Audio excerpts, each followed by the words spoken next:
Hey, you guys, and welcome to American Culture. We are on chapter 2 of my book called The Unforced Life, The Miracle Within. Basically, it's how do you get to live the life that God always ordained you to live so that you can quit forcing yourself into a box and suffocating, because you were never a box to begin with and you weren't supposed to be there. With that being said, I'm kind of holding myself accountable, making it a point to write a chapter, read it out here every single day, and then going back and re-editing them so that, obviously I get a different version of the book than what I'm putting out here to the masses right now. But this is just me being accountable because I have quit my job. And you'd be surprised how odd it is to acclimate to a life of no employment. It takes a second for your head to adjust to the changing of that schedule. So that's what I'm doing right now. And before all this happened, and I was praying about it to God, he basically told me that I was going to have to start being the woman I saw myself being.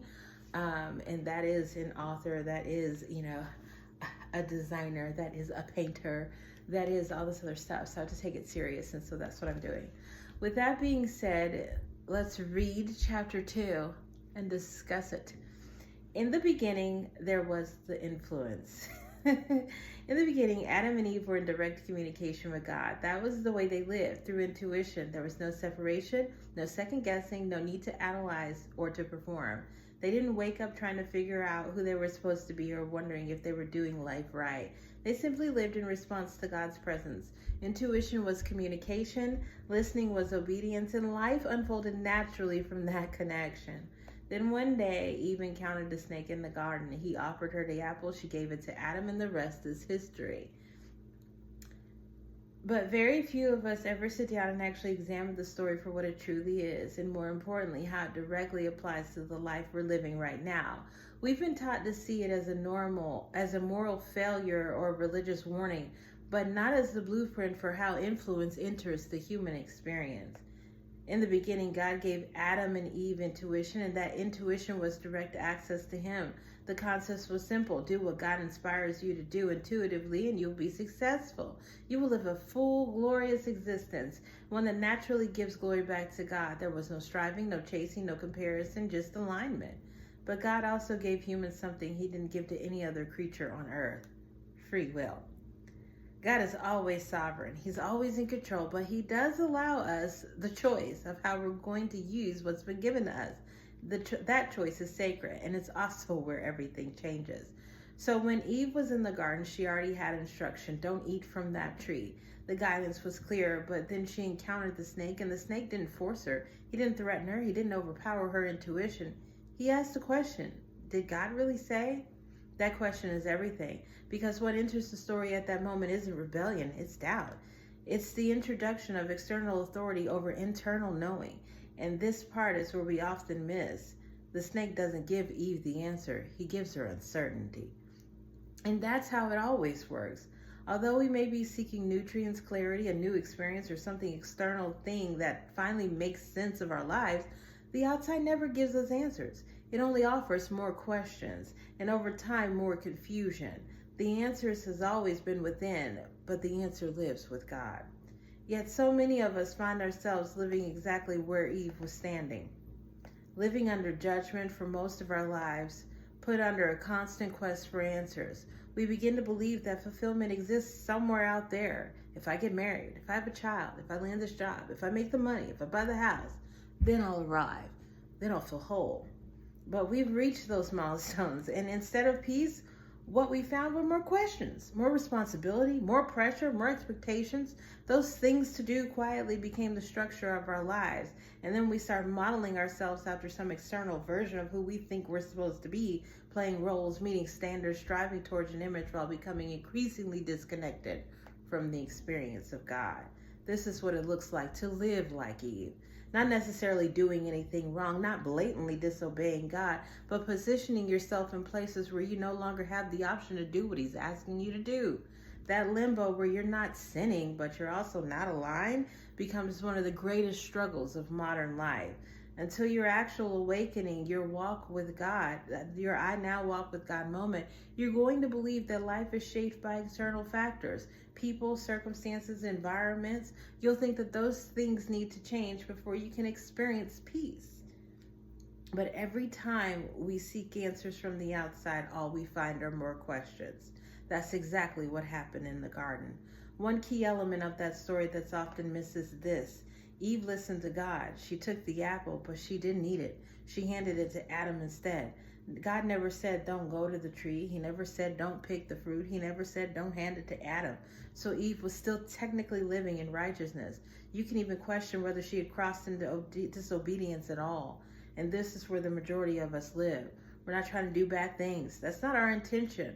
We believe we're being led by God, the Holy Spirit, to the best of our ability. But even righteousness without awareness can create an opening. Because what changes everything is when you're encountered with someone who is thinking. That's what happened with Adam. Adam didn't question the apple. He came from a trusted source.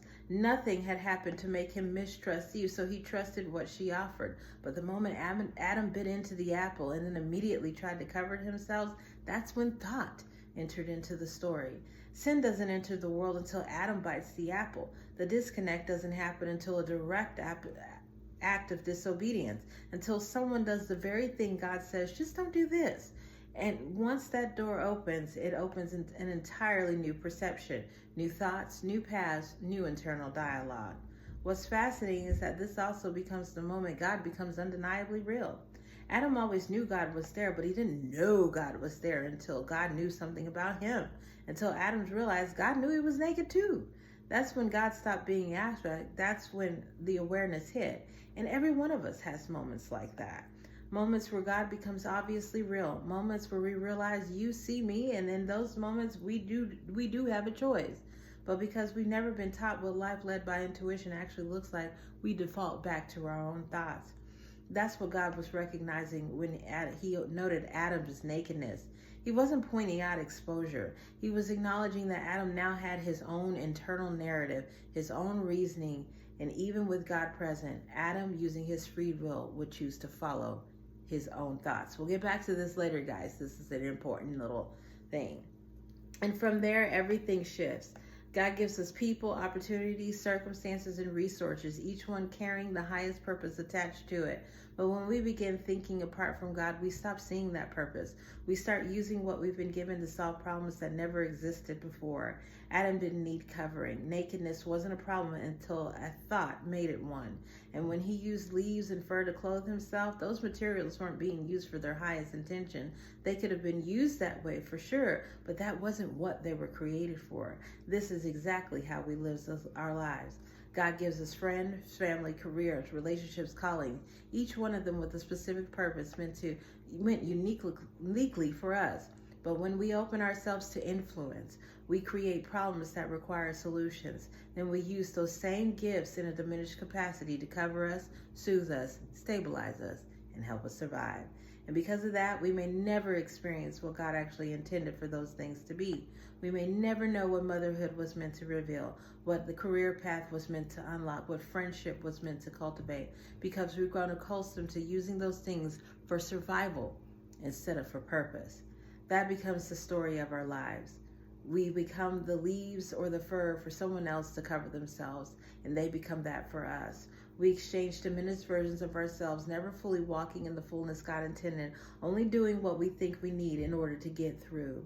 And every now and again, we're reminded that God sees everything. In those moments, we're given the opportunity to realign, redirect our free will, our thoughts, our choices back to Him, so we don't have to live in limbo like Eve. Not doing anything obviously wrong, but constantly placing ourselves in situations where things can't go right. I finally got that bug. It's one of those little gnats been flying around. Been good to not pay attention till right now. Just got him. Sorry, Lord. He wasn't a fly. Eventually, we become like Adam. We accept influence from someone else and take it as truth. We build a life around it, and before we know it, problems arise. So we start using what God gave us, not intuitively, not purposely, but for immediate relief, to cover stress, to numb pain, to survive loss. Now that your system has been shocked and you'll never see the story of Adam and Eve the same way again, I want you to move into the real substance of this book, because everything we've talked about here is the foundation. This is the tipping point, and the origin of the pattern, disconnected from God, doesn't begin with rebellion. It begins with influence, with taking things in just because. And that disconnection creates problems, and we spend our entire lives trying to solve from the outside. But the outside does not answer the question. The outside is the question. The answer has always been within you. It always leads back to God, but you were never taught that. From the beginning, we're trained by Charles Milestone's performance and expectations from birth were influenced, and that influence shapes identity. And so in the next chapter, you guys, we're going to end up talking about identity. I have some things to add in there to kind of like change some of the flow, but I really wanted to talk to you guys about the Adam and Eve story, right? A lot of times we look and we think that Eve, oh yeah, she's the worst person ever. She's the reason why there's sin in the world, but she's not. You see, when God said, don't eat from that tree, he told Adam Eve wasn't here yet. He hadn't created her. And so Eve's story, her understanding of life came from Adam. She was born into a world of separation where her communication came from a person and not necessarily from God. She then ends up not going against anybody. Nobody said don't go to the tree, don't pick the fruit, nobody said that. And so she wasn't out of alignment with God's will and even her intuition at that point. She did add in there, he said, and God said don't eat or don't touch. And that's not true. God never said don't touch. But that's what happens when we get information from other people and not from source. We oftentimes put our own little spin on it to make it seem like we're doing something bad, even when we're not necessarily doing that. Eve made it seem like God said it was bad to touch it, but she did it anyway.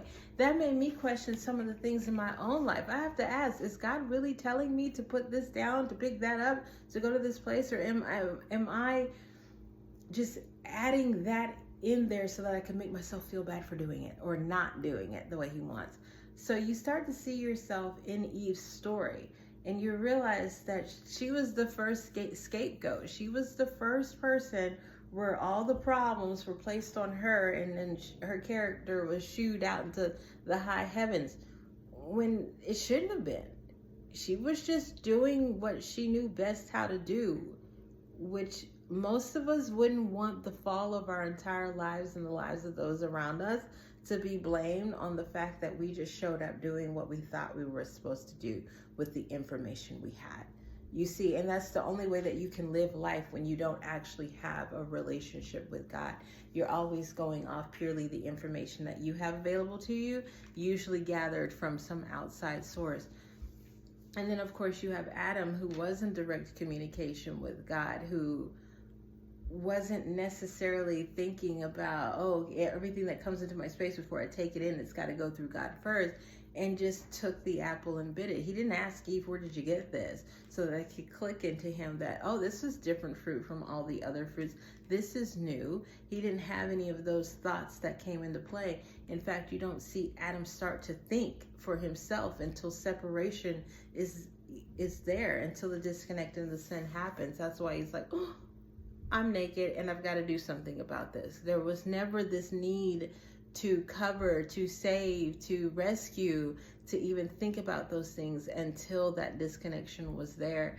And so it's like such a pivotal story to really be able to see the structure of your own life, whether you're biblical or not. It's that separation from God that produces these thoughts that you have to constantly save yourself.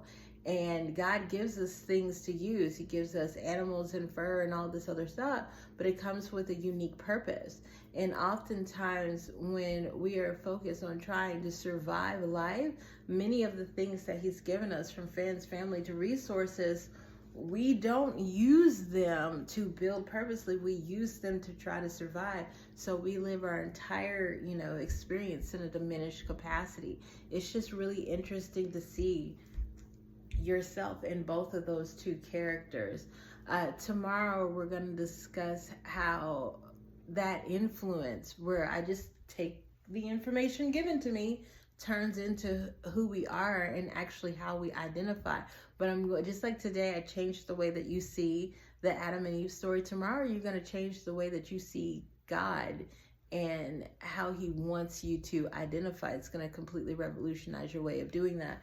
And I'm going through these as my first and earliest chapters because these are foundational for who you actually become. Because this book isn't about blaming your mom, your dad, your sister, your whoever, all, you know, those traumas for the way that you became. It's just about seeing the pattern and the structure. Because if you can start living out a different pattern, you'll start living a different life. It's like you always think you got to have a different house, a car, boat, whatever. It's that outside influence that has you chasing these outside things.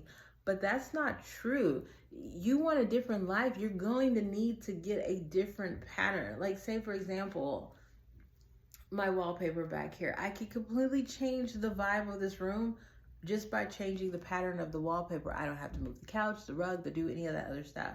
And so when we can recognize that, the better off our life's going to be. But we have to see what actually, you know, makes up the foundation of the life that we're living.